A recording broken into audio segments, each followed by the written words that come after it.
il est dit qu'il n'en est pas ainsi mais que Tiferet prodigue à Malkout ce Shefa selon la nature qui se trouve dans Bina, comme si Malkout recevait précisément de Bina, sans intermédiaire, et c'est ce qu'il est dit sortait d'Éden pour arroser le jardin. Et c'est pourquoi il n'est pas dit et venait, car le sujet de la propagation ne s'applique pas ici en essence puisqu'elle ne change pas vis-à-vis de la cause de la propagation. Comme si précisément le jardin qui est Malkout recevait de la source qui est Bina, et Tiferet et Yesod servent à cet arrosage seulement en tant que moyen de transport. Et c'est ce que nous comprenons de cette expression s'écoule et pénètre. La signification en est que c'est semblable à la réalité de sa sortie de Bina que se fait la réalité de sa propagation. Et il en est de même pour la mesure de l'expression s'écoule qui se trouve dans la réalité de pénètre, et dans la réalité de pénètre se trouve l'entrée dans le jardin, comme s'il recevait précisément de Bina sans intermédiaire, et c'est ce qu'il est dit, et il arrose des eaux supérieures. Ceci se réfère au Shefa qui vient vers elle par l'intermédiaire du fleuve, c'est comme si elle se nourrissait et recevait de Bina elle-même,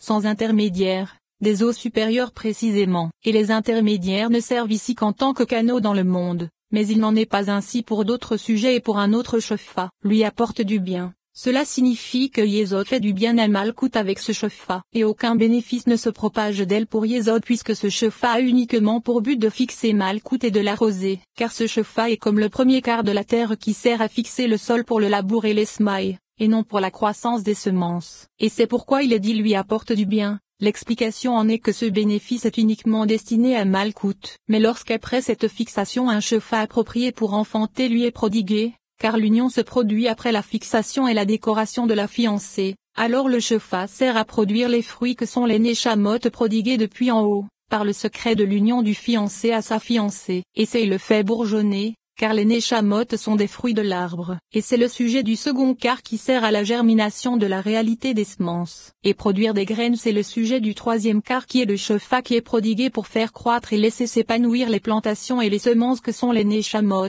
Et c'est produire des graines, et cela est semblable à la relation sexuelle durant les 3 derniers mois, car il est expliqué dans la Guémara que cela est bon pour l'enfant et la mère, et c'est parce que cela renforce l'enfant de notre chair. Contemplons Dieu, car de même, en haut lorsque le Shefa renforce les plantations croissent et grandissent, et le témoin de cela en est le sujet de la Neshama qui apparaît lors de l'absence de l'une ou lorsqu'elle est pleine. C'est l'enseignement des paroles du Rashbi dans les Tikkunim, et cela apporte du bien à tous. Explication, lorsque le Shefa, dans ces deux aspects que sont le second et le troisième quart, se propage avec ce bénéfice et ce bien vers tous, vers Tiferet et Yesod qui sont le secret du fleuve et du mâle, et vers Malkout qui est le secret de la femelle, comme cela est connu, car c'est dans le mariage que se trouve le bien pour le mâle et le bien pour la femelle, par le secret du fait que la Shekinah qui se trouve parmi les inférieurs nécessite la hauteur, et ce bien qui est fait au jardin est un bien qui lui est apporté. L'intention est d'expliquer que puisque nous disons et cela apporte du bien à tous,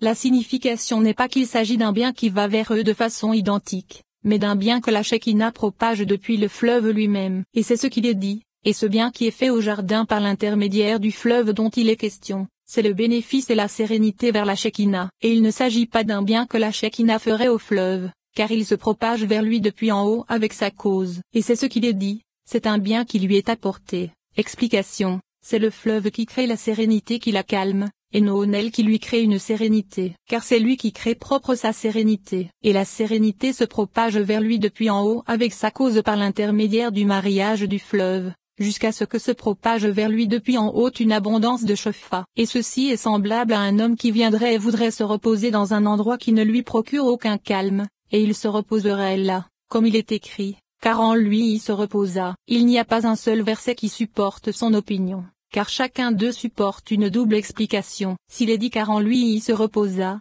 l'explication en est que c'est dans Yesod qu'il se reposa, et non dans Malkout, ou bien il est dit que car en lui c'est dans le jardin qui est Malkout qu'il se reposa, et Noé c'est Yesod, et de même pour le verset il se reposa le 7e jour. Nous pouvons l'expliquer des deux façons suivantes. La première c'est qu'il se reposa c'est Yesod en Malkout qui est le jour du Shabbat, ou bien cela veut dire qu'il se reposa c'est Malkout dans le 7e jour qui est Yesod, car les deux s'appliquent au 7e jour comme nous l'expliquerons dans l'arrangement des appellations en ce qui concerne le Shabbat et les jours. Et l'intention est d'expliquer que dans ces deux versets se trouvent les deux aspects que sont le bien de Malkout et le bien de Yesod, car la mort est appelée maturation de l'un d'une façon et de l'autre d'une autre façon. Car si tu ne dis pas cela, de quoi as-tu besoin? Mais comme nous l'avons expliqué, c'est apparemment une opinion, c'est-à-dire que Malkout est le Shabbat et que Noé se trouve dans Yesod car apparemment cela est mieux admis. C'est pourquoi au début c'est le second qui est utilisé en disant car en lui il se reposa, c'est-à-dire que c'est une redondance qui signifie que le repos de Yesod se trouve dans Malkout puisque le repos de Malkout qui se trouve dans Yesod c'est le premier qui dit il se reposa le 7e jour, et c'est la signification de l'inversement de l'ordre des versets, comme il est dit,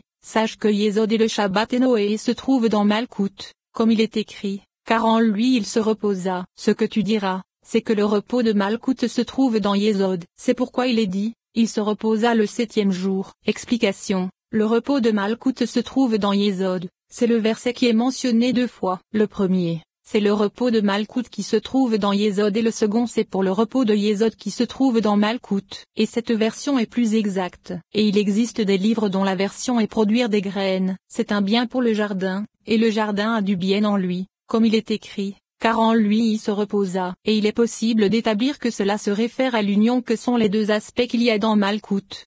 Sa réalité qui s'unit à son époux et qui s'élève pour cette union, et sa réalité qui reste à son emplacement par le secret de l'existence. Et voici que la réalité qui s'élève se repose précisément avec son époux qui s'unit avec elle, et sa réalité inférieure à un repos, mais pas précisément avec son époux car il ne s'unit pas avec elle mais seulement avec la réalité qui s'élève. Et c'est de ces deux aspects dont il est question, de l'aspect qui reste et qui l'aspect inférieur. Il est dit c'est un bien pour le jardin. Explication. Le repos se propage et le souffle descend vers le jardin, mais cela ne signifie pas que son repos se trouve précisément avec lui. Et du second aspect, il est dit et le jardin a du bien en lui, c'est-à-dire en lui précisément. Car c'est la réalité qui s'élève pour s'unir. Et un argument est présenté vis-à-vis de cela à partir de 2 versets. Le premier, c'est car en lui il se reposa, c'est-à-dire en lui précisément, par le secret de l'aspect qui s'unit avec son époux en haut. Et le second c'est il se reposa le 7e jour, car il est expliqué que son repos est prodigué le 7e jour, mais il n'est pas indiqué qu'il se trouve précisément en son sein, comme dans le cas du premier verset qui dit car en lui il se reposa, c'est-à-dire en lui précisément. Et c'est pourquoi c'est le verset car en lui il se reposa qui précédait puisqu'il indique qu'il se trouve en lui. Alors qu'il se reposa le 7e jour ne concerne pas ce qui se trouve précisément en lui. C'est pourquoi il n'est pas dit de lui, c'est le secret du fait qu'est ce Torah. Explication, c'est la généralisation du secret de tout cela, car il n'y a personne qui puisse faire descendre le souffle vers Malkout si ce n'est Yesod, par le secret du fleuve, de son début jusqu'à sa fin. C'est-à-dire que c'est le veau qui est le fleuve. Comme cela est reconnu, et avec cela on comprendra le mot tel, car elle ne signifie pas qu'il s'agit uniquement des générations puisqu'il n'y a rien d'autre qu'elle, mais il est expliqué que voici les générations de Noé signifie que Noé était doté de générations, ce qui n'est pas le cas de ce qui n'est pas lui. Et le mot tel qui annule, n'annule pas les générations mais annule ceux qui sont dotés de générations, car seul Yesod est doté de générations. Et c'est ce que signifie c'est le secret du fait que Esotora, vient et voit, ce qui est semblable à cela. C'est Noé qui était saint en bas. Maintenant, cela vient expliquer Noé, car il est expliqué que ce sont les 2 repos que nous avons expliqués plus haut. Et c'est pour indiquer que cela se réfère à Yesod qu'il est indiqué à propos de Noé. Noé qui était saint en bas. Explication. Noé était une mère Kaaba pour Yesod car il était saint. Car il est expliqué que c'était l'alliance de sainteté. Et c'est pour cela qu'il fut appelé homme de la terre. Explication. L'époux de la terre. C'est-à-dire l'époux de Malkout qui est appelé terre, et nous avons appris le secret selon lequel Noé est ce Torah. Ceci indique que Yesod n'a d'endroit auquel prodiguer que Malkout, car il n'est pas dit qu'il est vrai que Malkout ne reçoit pas d'ailleurs que de Yesod puisqu'il est possible que Yesod prodigue à une autre que Malkout. Là-dessus, il est dit, et nous avons appris le secret selon lequel Noé eut besoin de l'arche et ce Torah, et la signification en est que tout comme Malkout a besoin de Yesod de même Yesod a besoin de Malkout. Comme cela est expliqué, car il n'y a de subsistance pour les générations de Yesod que par l'intermédiaire de Malkout, comme cela est conclu. Qu'est-ce que l'arche? C'est l'arche d'alliance et ce Torah. La difficulté provient du fait que l'arche ne se réfère pas à Malkout mais à l'aspect de Yesod qu'est Noé, car tout comme les téphilines de la tête sont le mâle, ce qui se réfère à la femelle ce sont les téphilines du bras. De même, le jour se trouve au-dessus de la nuit, et le soleil au-dessus de la lune. Et il en est de même pour les trogues vis-à-vis des espèces du lulab. Et c'est pourquoi il est approprié que Noé soit Yesod afin que son épouse soit Malkout. Et c'est l'aspect auquel cela se réfère. Mais ce qui s'applique à Noé, c'est que c'était un homme avec une arche de bois résineux. Cela est assurément sans implication. Là-dessus, il est dit au contraire que l'aspect de Malkout vis-à-vis de Yesod ne se trouve que dans l'arche. Et la preuve en est que l'arche dans laquelle que se trouvait la Torah, le verset l'appelle arche d'alliance. L'explication en est que Malkout est appelé arche et des arches vis-à-vis de son association à Yesod, et c'est l'arche d'alliance. Et maintenant, puisque Noé est Yesod, ce qui s'applique à Yesod c'est que c'est Noé mais seulement avec l'arche. Et c'est ce qu'il est dit, Noé et l'arche en bas étaient à l'image d'en haut. L'explication en est que cela se réfère à eux puisque Noé était un homme, et que l'arche était de bois. Et ce sujet est indiqué à partir de, le mot alliance a été mentionné à propos de Noé. Explication. Ce verset témoigne du fait qu'ils sont une merkaba pour Yesod, comme j'établirai mon alliance avec toi et Sotera, tant que l'alliance ne fut établie avec lui et Sotera. Explication. Puisqu'il est indiqué que Noé c'est Yesod, cela veut également indiquer que l'arche c'est Malkout, et c'est ce qu'il est dit, tant que l'alliance ne fut établie avec lui. Explication. Nous présumons qu'il ne mérita pas de pénétrer dans l'arche tant qu'il ne fut pas au niveau de l'alliance. Car il apparaît que l'arche c'est Malkout et il ne mérita pas de pénétrer dans Malkout tant qu'il ne fut pas l'alliance qui est Yesod. Et c'est ce que dit le verset. J'établirai mon alliance avec toi, et tu entreras dans l'arche. Explication. Lorsque je construirai mon arche avec toi, c'est-à-dire lorsqu'il fut une merkaba pour Yesod alors il mérita de pénétrer dans l'arche qui est Malkout. Et alors, l'arche devint l'arche d'alliance. Explication. Puisque Noé est appelé alliance à l'intérieur de l'arche, alors l'arche est appelée arche d'alliance. Et le sujet de l'arche et de Noé est établi puisqu'ils s'appliquent l'un à l'autre de façon parfaite. Et c'est ce qu'il est dit, l'arche et Noé ensemble sont à l'image d'en haut. Explication. Tout comme Noé ne pénétra pas dans l'arche avant d'être l'alliance. Car il apparaît que Malkout n'a de Shefa et ne reçoit que de Yesod, c'est pourquoi il était nécessaire de pénétrer dans l'arche pour faire perdurer les semences. Car il apparaît que Yesod n'a d'emplacement que Malkout. Et l'intention de cela est de nous expliquer ce que dit le verset elle annule ce qui a été mentionné avant, car il n'y a que Yesod qui prodigue à Malkout, et il n'y a que Malkout qui reçoive de Yesod. Et c'est, l'arche et Noé ensemble sont à l'image d'en haut, comme nous l'avons expliqué, car les générations de Noé ne vécurent et ne subsistèrent que grâce à l'arche, et l'arche n'a de réalité qu'avec Noé. Noé était un homme juste. Cela est assurément vrai, car il était à l'image et Sotera. La difficulté provient de ce qu'il est expliqué maintenant, que dans le verset voici les générations de Noé. Noé se réfère à Yesod qui est celle qui fit les générations, et cela est annulé après qu'elle a fait les générations, et il est dit deux fois Noé. Noé car ce sont deux repos, le repos pour Malkout et le repos pour Yesod. Ainsi, la difficulté provient du fait que le verset,